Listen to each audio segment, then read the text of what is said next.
আচ্ছা, আজকে আমরা এই যে ভিডিওতে যে বিষয়গুলো নিয়ে জানবো বা যেগুলোর কুইক রিভিশন দেখব, সম্পূর্ণই ব্যাকটেরিয়াল যে রিপ্রোডাকশন সেই ব্যাপারে। আমার বাকি ভিডিওগুলোর মধ্যে এখানেও আমি বলে রাখছি যে এটা শুধুমাত্র একটা কুইক রিভিশন আমাদের স্টুডেন্টসদের জন্য, বাদবাকিরাও দেখতে পারে, বাট তারাও যেন রিভিশন হিসাবেই নেয়। যে তিনটে প্রসেস নিয়ে আমরা ক্লাস 11-এ পড়ে থাকি, ট্রান্সফরমেশন, কনজুগেশন অ্যান্ড ট্রান্সডাকশন, এখানে ওই তিনটে প্রসেসের ব্যাপারেই শুধুমাত্র একটা রিভিশনাল ক্লাস দেওয়া হলো। তার আগে আমাদের একটা ইন্ট্রোডাকশন আমরা এটা জেনে থাকি যে তো শুধুমাত্র যে ব্যাকটেরিয়া বাইনারি ফিশন করবে তেমনটা নয়, এরা একে অপরের মধ্যে জেনেটিক মেটেরিয়াল, মেনলি ডিএনএ, আদান প্রদান করতে পারে। এই ট্রান্সফারটা প্রধানত তিনটে পদ্ধতিতে ঘটে থাকে। তার মধ্যে প্রধান হলো ট্রান্সফরমেশন, সব থেকে ইজিয়েস্ট প্রসেস। দেন আসে কনজুগেশন, নেক্সট ট্রান্সডাকশন। ট্রান্সডাকশনের মধ্যে আবার দুটো ভাগ হয়, সেটা আমরা পরে আসছি।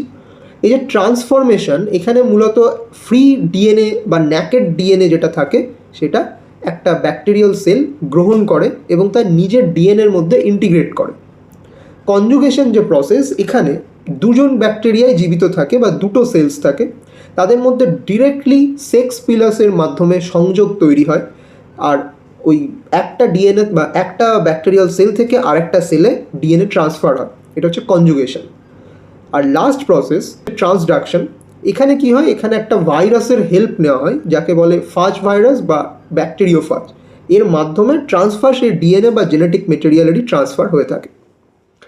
তো এবার আমরা প্রথম যে প্রসেসটাতে আসছি সেটা ব্যাকটেরিয়াল ট্রান্সফরমেশন, সব থেকে ইজি প্রসেস।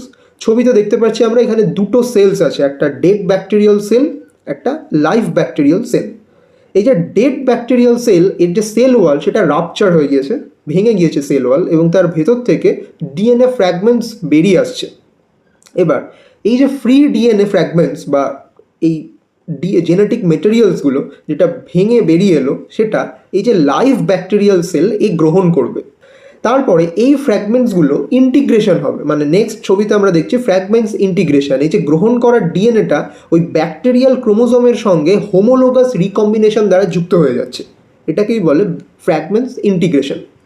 আর লাস্ট যে স্টেপটা দেখতে পাচ্ছি যেটা লেখা আছে ট্রান্সফর্মড সেল, সেখানে ওই যে নতুন ডিএনএ যুক্ত হওয়ার ফলে ব্যাকটেরিয়াতে কিছু নতুন বৈশিষ্ট্য আসে। বৈশিষ্ট্যগুলো নানা রকম হতে, অ্যান্টিবায়োটিক রেজিস্ট্যান্স এলো বা নতুন কোনো মেটাবলিক প্রপার্টি এলো, হতে পারে, কিন্তু একটা নতুন বৈশিষ্ট্য ইনকর্পোরেট হলো বা ইন্টিগ্রেট হলো। এই যে প্রসেস, এটাই হলো ব্যাকটেরিয়াল ট্রান্সফরমেশন, সব থেকে ইজি প্রসেস এখানে। আচ্ছা, এবার আমরা আসছি কনজুগেশন প্রসেসে, and it's not a complex process. এখানে আমরা দুটো সেলস দেখতে পাচ্ছি, এখানে দুটো জীবিত ব্যাকটেরিয়া ডিরেক্ট কন্ট্যাক্টে আসে। যেমন প্রথম যে ছবিটা দেখছি ওখানে দেখতে পাচ্ছি একটা ডোনার সেল, একটা রেসিপিয়েন্ট সেল, এবং দুজনের মাঝখানে একটা কন্ট্যাক্ট আছে যার মধ্যে দিয়ে ডিএনএটা ট্রান্সফার হবে। এই যে কন্ট্যাক্ট, এটাকে বলে সেক্স পিলাস। এবার একটা সেলের পাশে আমরা দেখব ব্র্যাকেটের বাইরে লেখা আছে এফ প্লাস, যেমন donor cell F plus, recipient cell F minus. এটার কারণ, এর কারণ এই এফ মানে হচ্ছে এফ প্লাজমিড।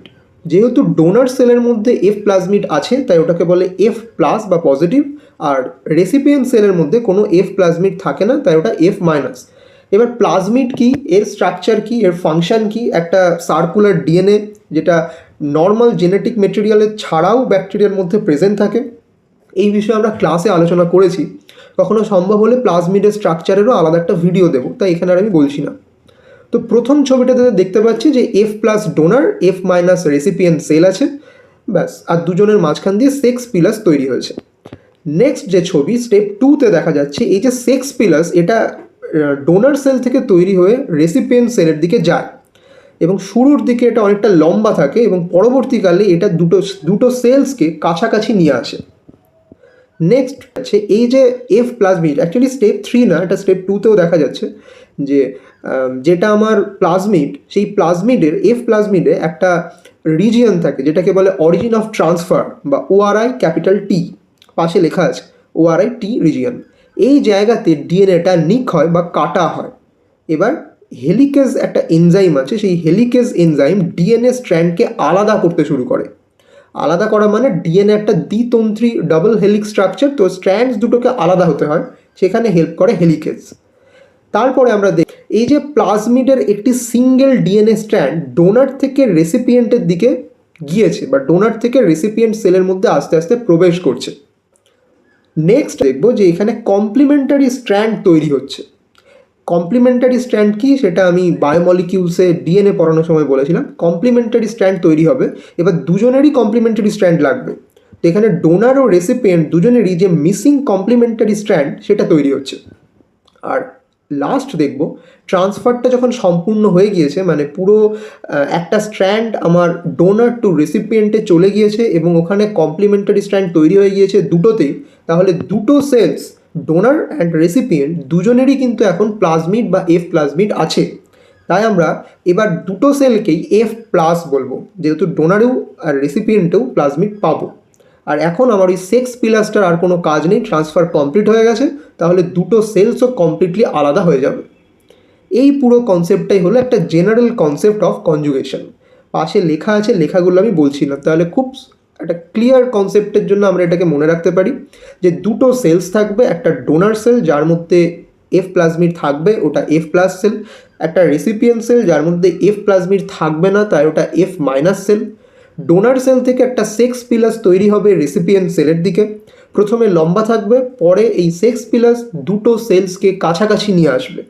দেন ডোনার সেলের যে প্লাজমিড আছে সেটার যে ORIT region, origin of transfer region আছে, সেখান থেকে ডিএনএটা কাটবে। হেলিকেজ এনজাইম ডিএনএ দুটোকে আলাদা করবে, মানে ডিএনএ দুটোকে, মানে দুটো বলাটা ভুল, এটা ডিএনএ স্ট্র্যান্ডকে আলাদা করতে শুরু করে। তারপর একটা স্ট্র্যান্ড ওই সেক্স পিলাস দিয়ে চলে যাবে রেসিপিয়েন্ট সেলের দিকে। রেসিপিয়েন্ট সেলের দিকেও একটা স্ট্র্যান্ড, ডোনার সেলের দিকে একটা স্ট্র্যান্ড থাকলো, তাহলে দুজনেরই এবার দরকার কমপ্লিমেন্টারি স্ট্র্যান্ড সিনথেসিস। তো দুদিকেই কমপ্লিমেন্টারি স্ট্র্যান্ড তৈরি হবে। লাস্ট স্টেপে দেখব দুজনেরই নিজস্ব প্লাজমিডও আছে, আবার নিজস্ব ডিএনএও আছে। তখন দুটো সেলের এই সেক্স পিলাস আর থাকবে না, দুটো কমপ্লিটলি ডিফারেন্ট সেলস হয়ে যাবে, আর দুটোই তখন এফ প্লাস সেলস, যেহেতু দুজনের কাছেই এবার এফ প্লাজমিড আছে।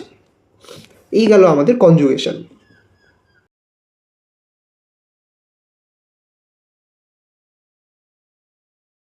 আচ্ছা, এরপরে আমরা আসছি ট্রান্সডাকশন। ট্রান্সডাকশন প্রসেসটা যতটা সিম্পলে বোঝানো যায় আমি ততটা সিম্পলি বোঝাচ্ছি।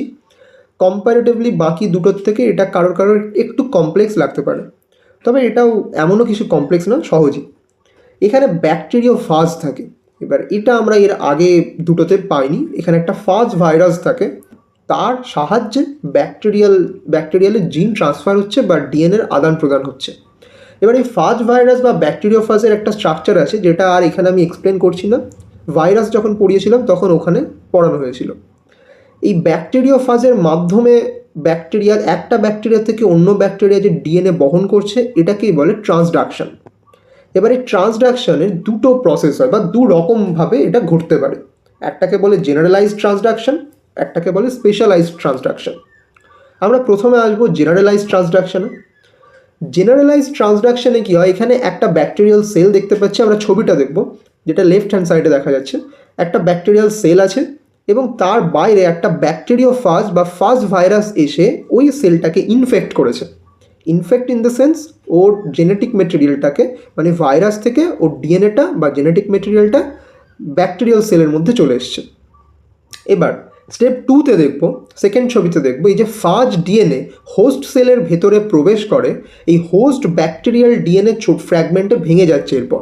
মানে যখনই ফাজ ভাইরাস থেকে ডিএনএটা ব্যাকটেরিয়াল সেলের মধ্যে আসছে, এই ব্যাকটেরিয়াল সেলটাকেই বলে হোস্ট সেল, তখন হোস্ট সেলের ভেতরে হোস্ট যে ডিএনএটা আছে সেটা হাইড্রোলাইজড হচ্ছে এবং ছোট ছোট খণ্ডে বা পিসে ভেঙে যাচ্ছে।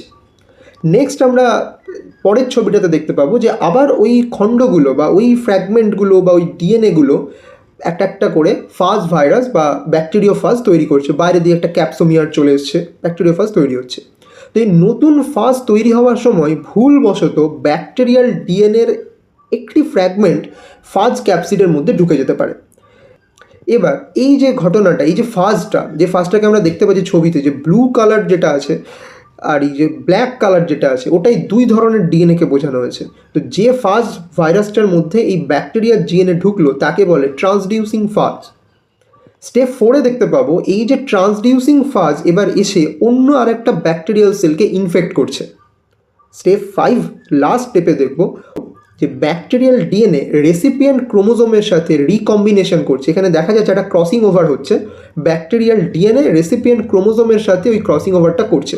As a result recipient cell recombinant ব্যাকটেরিয়ামে পরিণত হচ্ছে, এটা তো ফার্স্ট।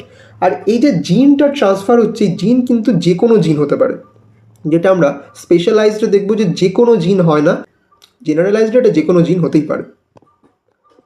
নেক্সট আসছি আমরা স্পেশালাইজড ট্রান্সডাকশন। স্পেশালাইজড ট্রান্সডাকশানে যেটা দেখতে পাবো সেটা প্রথম আবারও এখানে একটা ব্যাকটেরিয়াল সেল আছে, আর তার ভেতরে একটা ব্লু কালারের ডিএনএর পার্ট বা জেনেটিক মেটেরিয়াল দেখছি, ওটা প্রোফাজ ডিএনএ। তো এই টেম্পারেট প্রোফাজ ব্যাকটেরিয়াল ক্রোমোজোমের নির্দিষ্ট স্থানে প্রোফাজ হিসাবে যুক্ত থাকে। সেকেন্ড পার্টে দেখব এই যে প্রোফাজ ক্রোমোজোম থেকে বের হওয়ার সময় ভুল করে ব্যাকটেরিয়াল জিন সঙ্গে নিয়ে বেরোয়।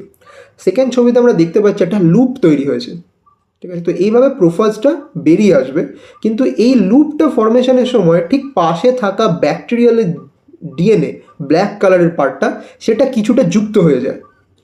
ওই ফাজটা মানে তার নেক্সট ছবিতে দেখবো যে ওটা যখন ফাজ তৈরি করছে তখন ওই ফাজ বেরিয়ে এসে অন্য ব্যাকটেরিয়ামকে ইনফেক্ট করে, যার মধ্যে কিন্তু ওই ব্যাকটেরিয়াল ডিএনএর কিছুটা অংশ থেকে গিয়েছিল। ফোর্থ ছবিতে আমরা বা ফোর্থ স্টেপে দেখবো যে ওই ব্যাকটেরিয়াল জিন রেসিপিয়েন্ট ক্রোমোজোমের সাথে রিকম্বিনেশন করছে, ওই একই একটা ক্রসিং ওভার তৈরি হচ্ছে। অ্যাজ এ রেজাল্ট কী হবে যে ওই রেসিপিয়েন্টটা নতুন বৈশিষ্ট্য লাভ করবে, কিন্তু এখানে এই প্রোফাজের পাশে নির্দিষ্ট জিনই শুধুমাত্র ট্রান্সফার হবে। আচ্ছা, মানে এটা ওই জেনারেলাইজডের মতো যে কোনো জিন ট্রান্সফার হয়ে যাবে না, কারণ লুপ ফর্মেশনের সময় ঠিক পাশের একটু ছোট পার্টই যুক্ত হয়ে যাবে, ঠিক আছে। এই যে তিনটে প্রসেস, ট্রান্সফরমেশন, ট্রান্সডাকশন, কনজুগেশন, এর মধ্যে সব থেকে সহজ প্রসেস ছিল হচ্ছে ট্রান্সফরমেশন। এখানে আমরা কি, এখানে ডেড ব্যাকটেরিয়ামের ফ্রি ডিএনএ থেকে আমরা ডিএনএটা পাচ্ছি বা জেনেটিক মেটেরিয়ালটা আসছে। সেকেন্ড যেটা পড়েছি আমরা এই কনজুগেশন, এখানে কি লিভিং ডোনার ব্যাকটেরিয়াম আছে, মানে একটা ডোনার সেল একটা রেসিপিয়েন্ট সেল থাকবে, দুজনই লিভিং থাকবে, একটা সেক্স পিলাস থাকবে এবং সেক্স পিলাসের মধ্যে দিয়ে ডিএনএটা ট্রান্সফার হবে। লাস্ট আমরা যেটা পড়লাম এই যে ট্রান্সডাকশন, স্পেশালাইজড অ্যান্ড জেনারেলাইজড, আর এখানে একটা ফাজ ভাইরাস বা ফাজ ডিএনএ আছে। এটা তিনটে ছবিকে পাশাপাশি দেখানো আছে। এটা নোটস যখন যাবে, এখানে বলে রাখছি যে আমাদের এই স্টুডেন্টসদের জন্য, মানে আমাদের ইনস্টিটিউটের স্টুডেন্টসদের জন্য একটা টেলিগ্রাম গ্রুপ দেওয়া আছে। যদি কারোর নোটস লাগে তাহলে টেলিগ্রাম গ্রুপ থেকে গিয়ে ডাউনলোড করতে পারে। তো বাকিদের ক্ষেত্রেও তাই, আমি কমেন্ট সেকশানে রেখে দেবো টেলিগ্রাম গ্রুপ, যদি কারোর দরকার লাগে কখনো, যদিও মনে হয় না দরকার লাগবে। পিকচার্স ইন্টারনেট থেকে ডাউনলোড করা, তো আলাদা করে কিছু তৈরি করার নোটস নেই এখানে। তার মানে এই যে তিনটে ছবি, এখান থেকে আমরা খুব স্পষ্ট বুঝতে পারছি ট্রান্সফরমেশন মানে এটা পরিবেশ থেকে ডিএনএ গ্রহণ করছে, কনজুগেশন মানে এটা বলা যায় টাচ অ্যান্ড ট্রান্সফার, মানে এটা পিলাস দিয়ে সংযোগ তৈরি করে ডিএনএ ট্রান্সফার হচ্ছে। ট্রান্সডাকশানে ভাইরাস ট্রান্সফার বলাই যায়, কারণ এটা ফাজ ভাইরাসটা বা ব্যাকটেরিয়া ফাজটা ডিএনএ বহন করছে। তো এই হলো আমাদের ব্যাকটেরিয়ার রিপ্রোডাকশানের তিনটে প্রসেস। এটা শুধুমাত্র একটা জেনারেল কনসেপ্ট বা আইডিয়ার জন্য।